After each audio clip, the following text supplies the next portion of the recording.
A essa altura eu não aguento mais ver vocês errando num item mais básico possível para o computador. Toda vez que alguém vem pedir dica ou que vai montar um computador do zero, vocês acabam errando nessa peça. Ela custa muito mais dinheiro do que você precisava, ou senão você acaba comprando uma barata demais. Ela é a peça central do seu computador, porque é em cima dela que é construída toda a plataforma. Então, antes de sair por aí pensando, qual placa de vídeo eu vou comprar, qual processador eu vou comprar, aí as memórias, o armazenamento, tudo isso só vem depois de você escolher o item mais importante do seu PC, a placa-mãe. E se você escolher errado aqui, vai ter um grande prejuízo, porque você pode ter gastado demais na sua placa-mãe ou pode ter gastado de menos. Você pode ter comprado uma placa-mãe que nem é compatível com as peças que você quer, e você pode estar perdendo performance por conta da sua placa-mãe. Mas peraí, agora placa-mãe dá FPS também? Que história é essa? Placa-mãe dá performance? Eu vou explicar isso. Na verdade, placa-mãe ela não dá performance, mas ela pode deixar de trazer a performance esperada. Se você não entende nada de placa-mãe, ou se já entende alguma coisa, eu quero trazer aqui algumas dicas bem importantes que podem ajudar na escolha.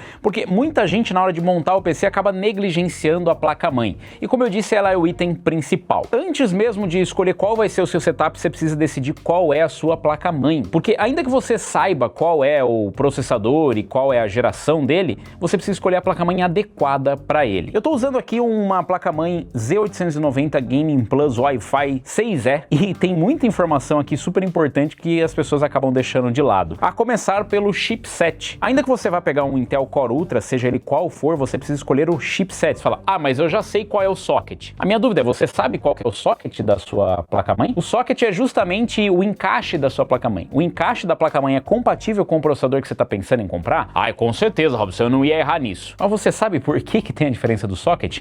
Eu vou explicar para vocês, mas antes deixa eu abrir essa caixa. Na verdade, aqui na caixa já tem algumas informações relevantes. Tá dizendo quais são os processadores compatíveis com essa placa-mãe. Suporta o Core Ultra Série 2, então você consegue rodar qualquer Core Ultra Série 2 aqui. Ela vem com Intel Killer 5 GB. O que quer dizer isso? Quer dizer que ela tem gigabytes já vem com 5 gigabytes? Não, isso aqui é a placa de rede. Muita gente acaba ignorando a placa de rede que vem na sua placa-mãe e dependendo da finalidade ela pode ser muito importante, principalmente para quem vai trabalhar com isso. Para você que vai jogar, não é tão relevante assim, dependendo do que você vai fazer com ela. E claro, o chipset Z890 que é o topo de linha, mas muita gente confunde o chipset com a placa-mãe. Você ter o chipset não significa que a sua placa-mãe é a mais topo de linha ou mais entrada. Dentro dos chipsets das divisões ainda existem categorias diferentes de placas-mãe. O chipset, eu vou pegar como exemplo aqui os Core Ultra Série 2, nós temos lá a série B e a série Z. Nessa geração não teve a série H, pelo menos não lembro de ter visto nenhuma série H, mas normalmente a Intel trabalha com série H, com série B e com série Z. Isso aqui normalmente é para dar uma separada no que são chipsets de entrada, intermediária e topo de linha. Mas calma, se você vai pegar o processador que você fala, nossa, mas eu tô comprando um processador top, eu tô comprando um Core Ultra 250K Plus, então eu preciso de uma placa-mãe top. Não, calma, é top para você, mas não é top dentro do line-up. As placas de entrada série H, normalmente elas são voltadas para processadores que não têm os núcleos desbloqueados para overclock, ou seja, os processadores que não têm o K na frente. Isso do lado da Intel. Do lado da AMD é um pouco diferente, porque todos os processadores basicamente são desbloqueados para overclock, com algumas exceções em gerações, como por exemplo para os processadores AM4. Mas eu não quero saladear muito a coisa aqui, vamos voltar para aqui Intel.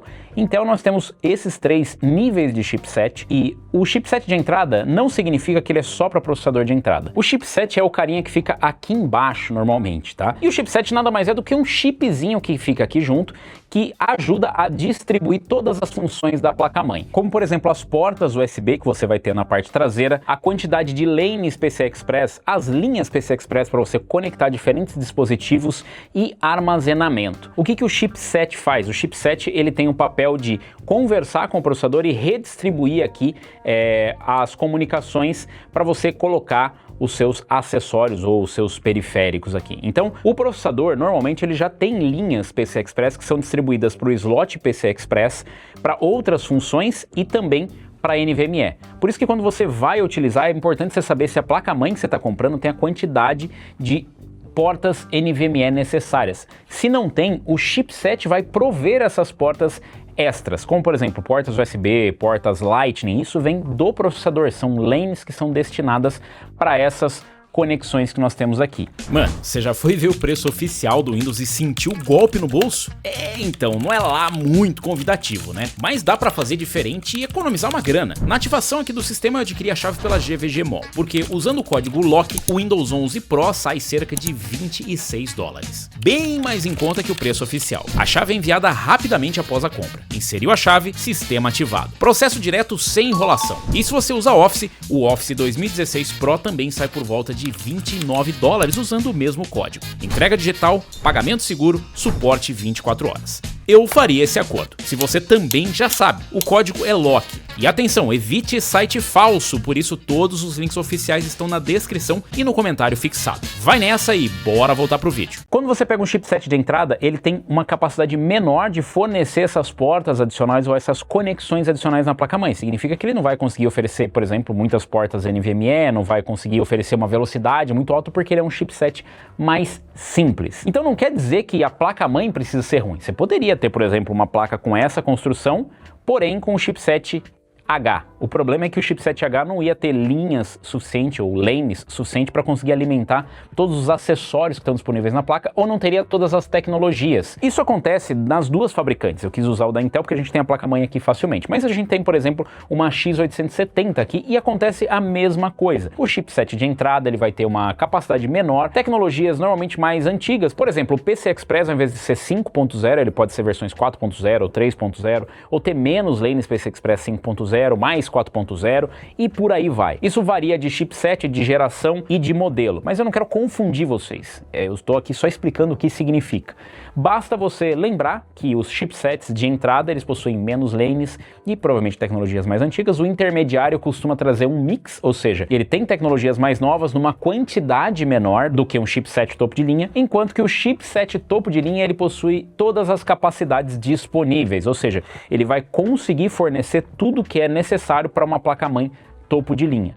Não significa que ele vai oferecer isso em todas as placas-mãe topo de linha. E esse é um equívoco que acontece com uma certa frequência. Tem gente que vai lá e fala, não, eu preciso de várias lanes PCI Express e tudo mais, então eu vou comprar uma Z890, uma X870, uma X570 ou uma Z790, não importa a geração que você está comprando. E dentro do line-up de placas-mãe com chipset ainda existem vários níveis. Então, por exemplo, você tem uma Z890 de entrada que vai ter uma porta adicional ou duas NVMe, mas não necessariamente vão ser PCI Express 5.0, pode ser 4.0, pode ser 3.0. Vai ter mais portas USB, mas talvez nem tantas portas USB assim. Então realmente varia da opção do fabricante. E isso, claro, impacta no custo da placa-mãe. É por isso que nós temos diferentes preços de placas-mãe com o mesmo chipset. E aí que acontece o erro. Muita gente acaba indo pro topo de linha porque acredita que precisa daquela placa-mãe topo de linha, como na verdade ele está com um processador H, que é bloqueado para overclock, e tampouco vai fazer uso de todos esses dispositivos. Um exemplo bom é essa placa aqui. Aqui nós temos PCI Express Gen 5 e nós temos dois slots PCI Express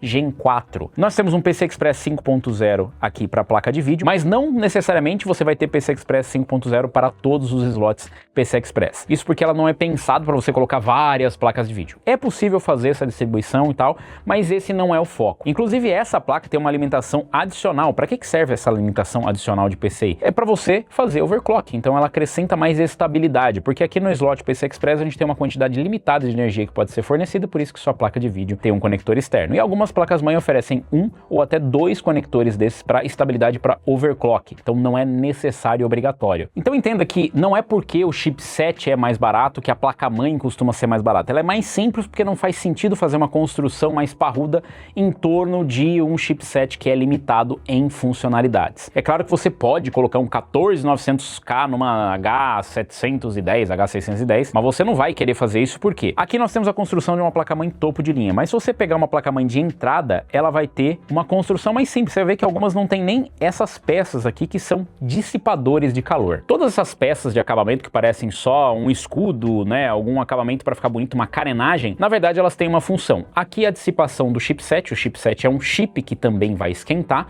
Nós temos aqui para a dissipação dos NVMe para o seu armazenamento, e aqui em volta é a dissipação para os VRMs. Os VRMs são os componentes que são responsáveis por alimentar o seu processador com energia e para dar estabilidade, para fazer essa filtragem da energia que vem direto do conector. E é importante vocês entenderem pelo menos o básico do que significa isso. Os VRMs são muito comentados quando você cai em qualquer grupo de entusiastas do tipo, mas o projeto de VRMs e tudo mais, e claro, ele é muito importante. Mas quando a gente está falando de processadores de entrada, eles não são tão relevantes. Calma, vou explicar. O VRM, ou a quantidade de VRMs, a quantidade de fases, ou a construção dele é importante porque, como eu disse, gera estabilidade. E dependendo da distribuição e da qualidade dos componentes, você tem um refinamento, uma filtragem maior e uma eficiência maior, o que significa que vai gerar menos calor. E para alguns processadores, isso varia muito do clock do processador, da quantidade de cores e threads e de diversos outros fatores. Mas tem alguns processadores que têm o TDP mais baixo. E com o TDP mais baixo, significa que a carga em cima dos VRMs vai ser menor. Então, não necessariamente você precisa de uma placa-mãe tão bem construída para colocar um processador de 65 watts ou menos de TDP. Isso realmente varia muito de um modelo para o outro. E o chipset não determina se a placa-mãe ela vai ser boa ou não. Você pode ter placa-mãe B760 ou B850, no caso da AMD, que também tem construção mais simples. Elas às vezes nem têm dissipador de VRM ou tem poucos dissipadores, um dissipador bem simples, e a quantidade de fases, ela também não vai ser suficiente ou mesmo a qualidade dos componentes. E esse é um caso onde ela foi pensada para um processador mais de entrada, mais básico, de repente até uma APU, e para quem quer usar os benefícios do chipset e não da construção do projeto dela para alimentar o processador. Então é por isso que eu estou explicando para vocês ponto a ponto, para vocês começarem pelo menos a enxergar quando você abre um modelo. Quando você vê uma placa-mãe que não tem nem esses dissipadores aqui, significa que ela foi pensada para um processador um pouquinho mais de entrada. E aí é só vocês perguntar, tá, será que o meu processador vai funcionar bem aqui? E às vezes a resposta é sim. Eu inclusive já testei até, sei lá, 14900K, 13900K em placas-mãe mais de entrada. E se você tá querendo saber se funciona ou não funciona, a resposta é sim. Mas se você tá querendo saber se pega fogo ou não, a resposta é sim também. Porque dependendo da aplicação que você vai utilizar, ele pode não pegar fogo no sentido literal, mas ele pode ferver a um ponto de dar o thermal throttling. O thermal throttling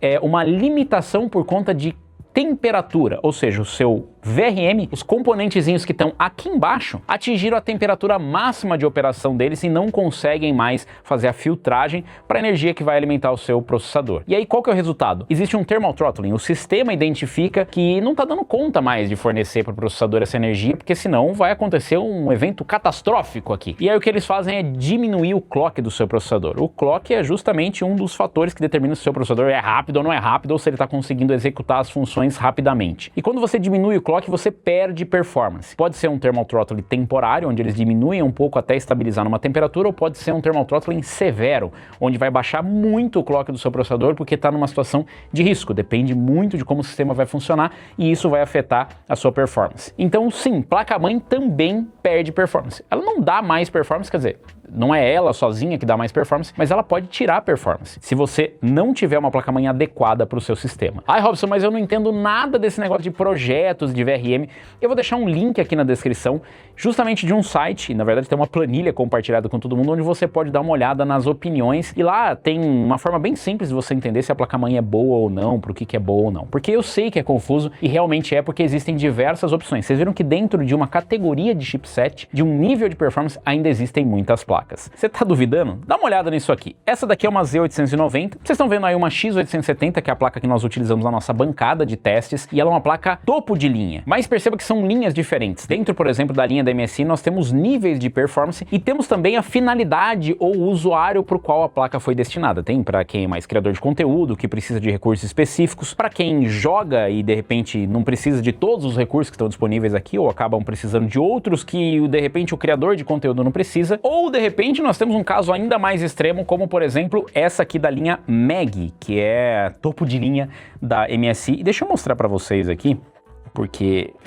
lembra que eu falei do 5 GB? Ele também está aqui, mas tem o Wi-Fi 7 ao invés do Wi-Fi 6E, continua compatível com basicamente os recursos que a gente tem lá, e ela traz uma configuração curiosa. E a gente vai entrar, por exemplo, agora na parte da memória, uma coisa tão cara e tão rara hoje em dia, que é importante a gente abordar. Esse modelo é ainda mais parrudo e mais bem construído do que a Gaming Wi-Fi que nós temos aqui, porque ela é voltada para entusiastas. Caso tenha alguma dúvida, está escrito aqui, MSI Enthusiast Gaming. E para que ela é pensada? Ela é pensada para quem vai trabalhar com overclock extremo. Eu sei que muita gente quer o melhor produto, é tipo, de repente você querer comprar um carro e quer comprar a versão para pista. Isso aqui é tipo a versão para pista. Nós temos isso no chipset Z890, em alguns casos você vai encontrar até no B870, B870, é isso? B800. Em alguns casos você vai encontrar na B860 e também na X870 e na B850 do lado da AMD. Por quê? Porque não necessariamente você precisa do chipset mais topo de linha para conseguir fazer o overclock ou trazer uma construção entusiasta. E a diferença é justamente o que está embaixo do capô aqui, o que a gente não consegue ver.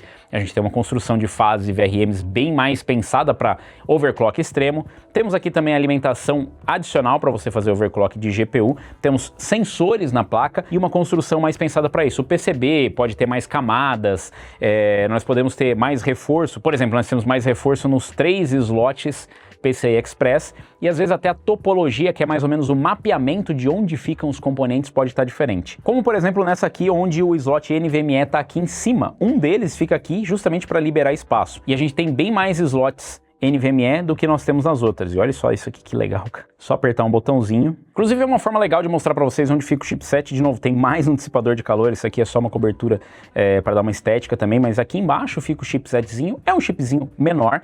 Aqui nós temos 1, 2, 3, 4, 5 slots NVMe e a topologia, como vocês estão vendo aí, é diferente, né? A velocidade do PCI Express, inclusive como você pode gerenciar as linhas PCI Express para que essas placas recebam PCI 5.0, X16, X8 ou a placa de vídeo X4, enfim. Para isso que servem os modelos extremos, para você ter mais opções para algumas finalidades específicas. Mas olha só que curioso, essa placa-mãe tem 2 slots de memória. Mas isso aí tá limitado ao quê, Robson? A quantidade de lanes, a chipset, nada disso. Na verdade, isso aqui é uma opção do próprio fabricante. Então você vai encontrar modelos de placa-mãe de entrada que tem 2 ou 4 slots de memória. Isso não tem muito a ver com o chipset. Você pode encontrar até chipset de entrada com 4 slots de memória. Isso tem a ver mais com custo mesmo. Às vezes eles tiram o custo daqui e colocam em outros lugares, como por exemplo nessa placa-mãe, que é uma placa-mãe entusiasta. Aqui nesse modelo especificamente, isso acontece por uma razão técnica, porque 2 módulos de memória são melhores para estabilidade de overclock. Nós temos eles próximos aqui do slot, né? Dependendo da configuração de placa-mãe, tem algumas que ficam até aqui na parte de cima.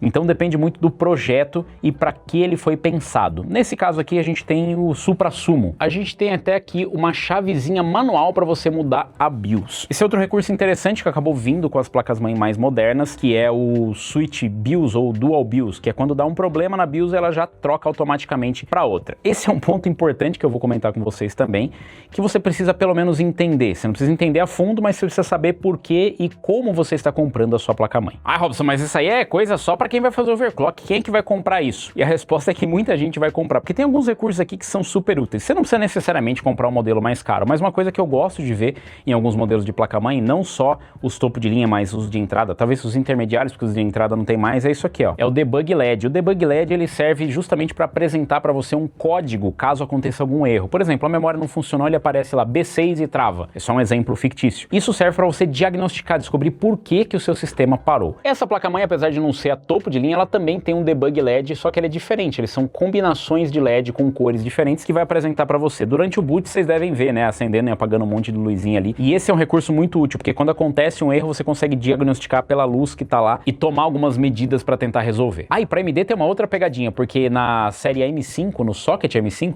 nós temos os modelos E, ou seja, tem a B850E e a X870E, e o E é de Extreme. E esse Extreme no final, diferente do que você está imaginando, não é só para placas-mãe para overclock, é porque o chipset possui mais capacidades, é quase como se fosse um crossfire, juntar 2 chipsets ali e ter um chipset mais poderoso, então ele tem mais recursos e claro, daí as placas-mãe costumam ser mais caras, com construções mais ricas em volta delas. Se você não vai comprar uma placa-mãe topo de linha ou nem precisa disso tudo, eu diria que você deve se preocupar mais com a parte traseira da sua placa-mãe. Por exemplo, aqui nós temos o Wi-Fi 6 e o Wi-Fi 7. Depende muito do motivo por qual você está comprando ou montando o seu PC. O Wi-Fi 7, obviamente, é mais rápido, tem maior largura de banda e tudo mais, porém o Wi-Fi 6 já é uma excelente tecnologia. As saídas de áudio também depende muito da qualidade da placa de som integrada de cada placa-mãe, porque sim, ainda tem placa de som, mas ela está integrada no PCB, ou seja, em cada placa-mãe tem diferente. Inclusive tem algumas que tem um isolamento aqui para melhorar a qualidade. Se você vai usar muito o áudio aqui analógico, seria bom, ou de digital ou o áudio que tem embutido. Inclusive essa daqui tem a saída ótica para quem vai fazer subwoofer ou para algum componente que vai utilizar. Portas USB são bem importantes hoje em dia, a gente usa muito USB e dependendo da finalidade você pode até extrapolar a quantidade de largura de banda, ou seja, a largura disponível para transitar informações no seu USB. Não adianta ter um monte de porta USB se ele compartilha a velocidade total. Essa placa-mãe, por exemplo, tem 2, 4, 6, 8 portas USB de 10 gigabit.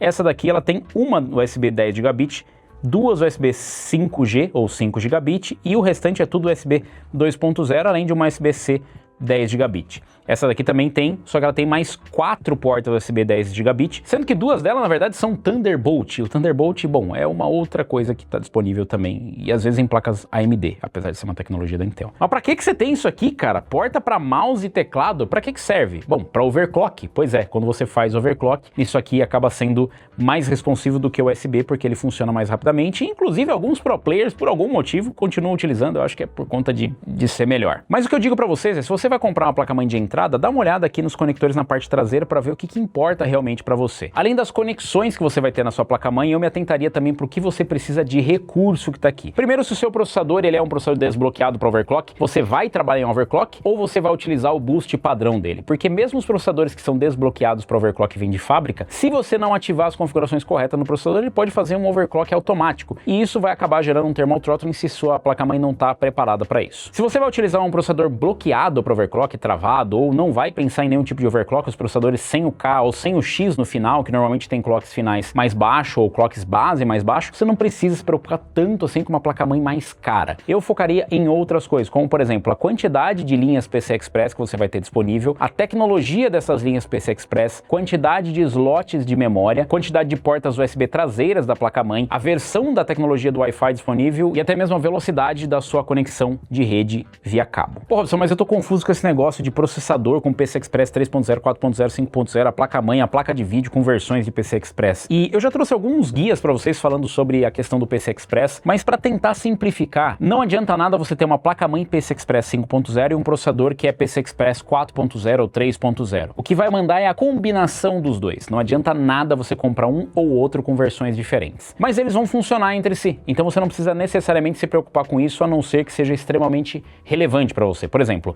eu comprei um NVMe PCI Express 5.0, eu quero que ele funcione em 5.0. Como é que faz, Robson? Você precisa de uma placa-mãe que possua as lanes PCI Express 5.0. Além disso, você precisa instalar na porta NVMe correta, a M.2, que tenha suporte a PCI Express 5.0. E para fechar, o seu processador precisa ter suporte a PCI Express 5.0. Mas e se nada disso acontecer, Robson, o que vai rolar? Bom, ele vai ser equilibrado pela tecnologia mais antiga ou pelo mais lento. Se você tem um processador que é PCI Express 3.0 ou 4.0, vai funcionar pelo processador, porque não adianta nada o restante ter o 4.0. Ah, mas eu tenho o NVMe 5.0 e o processador 5.0, mas a placa-mãe é 4.0, então limitaria dessa forma. Tô dando alguns exemplos para vocês de como funciona. Mas e a placa de vídeo que vai aqui, Robson? Tem alguma diferença? Bom, existe, claro, diferença, mas isso tá mais para as placas-mãe de entrada. Se você vai comprar, por exemplo, uma placa de vídeo que tem PCI Express 4.0, 5.0, 6.0, 7.0 e ele tem uma quantidade menor de linhas PCI Express, isso pode sim influenciar. Porque como funciona? A sua placa de vídeo, ela tem as linhas físicas que estão ali naquele conectorzinho, mas não necessariamente todos eles estão funcionais. Tem as 16 linhas, está funcionando em 4 ou 5.0, mas às vezes ele só tem 8 linhas funcionando ou 4. Dependendo da versão do PCI Express, conforme vai avançando, ele consegue transitar mais informações pela mesma quantidade de linhas, ou seja, uma linha PCI Express de cada geração normalmente dobra a quantidade de velocidade que você consegue transitar por ela. É por isso que uma placa de vídeo PCI Express 5.0 ou 4.0 X8 ainda consegue funcionar normalmente, porque a quantidade de informação que ela vai transitar ali pelas linhas é tranquilo. Mas se você vier para uma placa-mãe mais antiga, tipo uma 3.0, a velocidade das linhas PCI Express, elas são menores, às vezes metade ou até menos. E aí o que você faz? Quando você coloca só tem 8 linhas, toda a informação vai transitar por aquelas 8. mas se a placa de vídeo manda mais informação do que tem suficiente, você tem um gargalo. Então esses são os únicos cenários que você deve se preocupar, e isso normalmente só acontece quando você extrapola a quantidade de memória de vídeo da sua placa de vídeo. Então não tem nada a ver com a placa-mãe. A placa-mãe vai conseguir fazer essa compatibilidade tranquilamente, mesmo ela sendo mais antiga ou mais nova e a placa de vídeo mais antiga ou mais nova. Não é exatamente nisso que você deve se preocupar. Eu sei que muita gente fica pirando, tipo, mas a minha placa é 5.0, estou perdendo performance. A diferença normalmente é mínima e em casos extremos. Então não se preocupa muito com isso na hora de escolher. É claro que é relevante, tá explicado para você, mas não é exatamente isso que vai tirar a performance do seu PC. Lembra que eu falei de BIOS? Aqui tem outro ponto extremamente importante. Se você vai comprar uma placa-mãe que é de alguma plataforma que tem vários processadores ou diferentes gerações de processadores compatíveis, se atente à versão da BIOS e saiba se é compatível ou não. Nós temos aqui, por exemplo, o Z890, que é compatível só com o Core Ultra Series 2. Não teve um Core Ultra Series 1 e nem vai ter um Core Ultra Series 3 para essa plataforma. Porém, do lado da AMD, nós temos ali a X870E. Essa X870, o que acontece? Ela é compatível com todas as gerações de processadores Ryzen lançadas para M5. Mas se você pegar uma placa-mãe antiga, por exemplo, eu comprei uma X670 e quero utilizar um processador de última geração da AMD. A X670 foi lançada junto com a primeira geração dos Ryzen AM5, com os Ryzen 7000. Então, nativamente, ela só é compatível com os Ryzen 7000. Não estava previsto ainda naquela BIOS que ela ia receber os Ryzen 9000, por exemplo, ou até mesmo os Ryzen 8000. O que significa que se você for comprar essa placa-mãe, você precisa se certificar de que a BIOS, a versão da BIOS, do firmware que está instalado aqui no chipzinho que está na sua placa-mãe, que ele é compatível com o processador. E como que você faz isso? Bom, perguntando para o vendedor se você vai comprar uma placa-mãe usada e se certificando no site da fabricante se você for comprar uma nova. Nas lojas, você pode perguntar para a loja e falar, olha, eu estou comprando essa placa-mãe, você consegue me confirmar a versão da BIOS ou me dizer se tem algum processo que eu possa contratar para atualizar a BIOS. Isso é importante porque, por exemplo, no socket LGA 1700 da Intel, que é os processadores Intel Core de 12ª, 13ª e 14ª geração, pode acontecer a mesma coisa. De repente você tem um processador de 14ª, quer colocar numa placa-mãe de primeira geração, numa Z690, e apesar de ser compatível, não vai funcionar se você não atualizar a BIOS. Para AMD é a mesma coisa, se você quer comprar uma placa-mãe mais barata, ou se você tem uma placa-mãe mais barata, de repente pode não funcionar com um processador mais novo. Se você já tem uma B350 ou 450, apesar dela suportar os Ryzen 5000, é uma placa que foi lançada na primeira geração dos Ryzen, e se a sua BIOS não estiver atualizada, ela não vai suportar novos processadores. No caso dessas placas-mãe que são vendidas novas, apesar de serem chipsets de versões anteriores, normalmente elas já vêm atualizadas para a última geração de processadores. No caso das LGA 1700, eles já vêm suportando, por exemplo, a 14ª geração. No caso das X870, ela já vem suportando a última geração, ou seja, ela vai suportar desde a última até a primeira geração. O mesmo com a LGA 1700 e o mesmo com as B550, por exemplo, para M4, que já vão vir atualizadas para a última geração e devem suportar, se estiver descrito na página do fabricante, até a primeira geração de Ryzen. Agora, uma parte muito importante é o tal do socket. O que é esse socket que todo mundo fala? Bom, o socket é o encaixe que você tem na sua placa-mãe para o processador. É isso aqui, ó. Essa quantidade insana de pinos que nós temos aqui, que é onde o processador faz contato. Por que a gente tem, por exemplo, LGA 1700, LGA 1866, LGA 2000 e lá vai pedra, ou mesmo no M5? Por que tem a M5, a M4, a M3? Bom, do lado da Intel, eles acho que complicaram um pouco colocando o socket, que é a contagem de pinos que tem aqui, ou seja, tem 1700 pinos, 1866 pinos que combinam com o processador que você vai colocar. Por isso que é importante você decidir primeiro qual é o socket que você vai utilizar, porque depois do socket você sabe quais são os processadores compatíveis. Isso você encontra no site da fabricante da placa-mãe ou mesmo no site da fabricante do processador. E lá vai estar dizendo qual que é o socket. O socket determina quais são as placas-mãe que você pode comprar com quais chipsets compatíveis. E como eu disse, existem gerações que são intercompatíveis, ou seja, você pode utilizar processadores de diversas gerações, como por exemplo nos Ryzen AM4, AM5 ou mesmo no LGA 1700. Do lado da AMD, eles utilizam a M4, a M5, a M3, que são nomenclaturas escolhidas para identificar os processadores. Então fica um pouco mais fácil. Se o processador é M4, ele só funciona com placa-mãe M4. Se ele é M5, só funciona com placa-mãe M5. Se você ficou por aqui, aproveita, deixa o like, se inscreve no canal, clica no sininho para receber as notificações. Se você tem dúvidas básicas sobre o computador, deixa aí nos comentários para a gente poder trazer mais desses vídeos. É claro que você que já está mais tempo por aqui conhece tudo isso, mas se teve alguma coisa aqui que você não tinha entendido muito bem ou não sabia identificar, pode deixar embaixo que não é vergonha nenhuma. Se tiver alguma correção, sugestão, também deixa aí embaixo. Um outro detalhe que eu gosto de lembrar aqui é que as conexões aqui que a gente mostra na placa-mãe, elas podem ser muito confusas. Então, é mais fácil você procurar no site da fabricante ou na descrição da página da loja se ela possui, por exemplo, conexão USB tipo C para painel frontal. Porque alguns gabinetes, alguns cases que vocês compram, eles têm USB frontal. E aí ele pode ser USB 3.2 e USB-C. E aí precisa saber se a placa-mãe tem esses conectores. Aqui, felizmente, eu tenho para mostrar para vocês o USB tipo C e o USB 4 que nós temos aqui para conectar no painel frontal. Outro ponto bem relevante para essa questão de BIOS que eu comentei com vocês é se a placa-mãe possui alguma tecnologia para você fazer o update de BIOS sem precisar enviar para uma assistência técnica. Se você vai comprar uma placa-mãe relativamente nova e está em dúvida se ela vai suportar ou não o processador que você já comprou, e para não precisar emprestar um processador da fabricante, ou para não precisar emprestar um processador do seu amigo, ou para pagar assistência técnica, você pode ver se ela tem tecnologias de update de BIOS. A gente tem aqui, por exemplo, nesse modelo, o Flash BIOS Button, que é para você fazer o upgrade. Isso varia de fabricante para fabricante, mas normalmente é só você inserir um pendrive com a BIOS mais atual e aí o processo vai ser feito automaticamente. Isso é muito bom porque você não precisa lá ficar sofrendo e mandando para ninguém ou entrando no sistema para fazer o update, se é que vai conseguir entrar. Porque de repente, se não dá vídeo, isso acontece com bastante frequência, pode ser a versão da BIOS que está desatualizada. Por exemplo, se você vai comprar uma Z790, uma B760, uma B550 da AMD, enfim, isso pode acontecer por conta de compatibilidade de BIOS com o processador que está lá. A placa-mãe ela foi lançada num período, ela tem as atualizações de BIOS e cada BIOS vai adicionando suporte a processadores e não necessariamente todos os modelos vão estar lá presentes quando você comprar, mas você pode fazer essa atualização. Inclusive, a atualização de BIOS é uma coisa muito importante. Se vocês quiserem saber mais sobre isso, quer mais dicas sobre placa-mãe ou qualquer outro componente do PC, deixa aí nos comentários, aproveita e deixa o like, se inscreve no canal, clica no sininho para receber notificações de novos vídeos, que eu posso trazer para vocês aqui falando um pouco mais sobre BIOS, atualização de BIOS. Já tem alguns vídeos aqui no canal, mas a gente pode trazer mais atualizado. Essa aqui foi só uma pincelada por cima, eu aproveitei a oportunidade de ter essas placas topo de linha para mostrar que vários dos recursos que se aplicam em placas de entrada, que estão presentes aqui, não necessariamente precisam estar para você. A gente ainda tem um vídeo para falar sobre o formato de placa-mãe, porque isso aqui é só para o formato de placa-mãe ATX, mas tem micro ATX, ITX, EATX, diversas configurações de placa-mãe que deixam as pessoas confusas.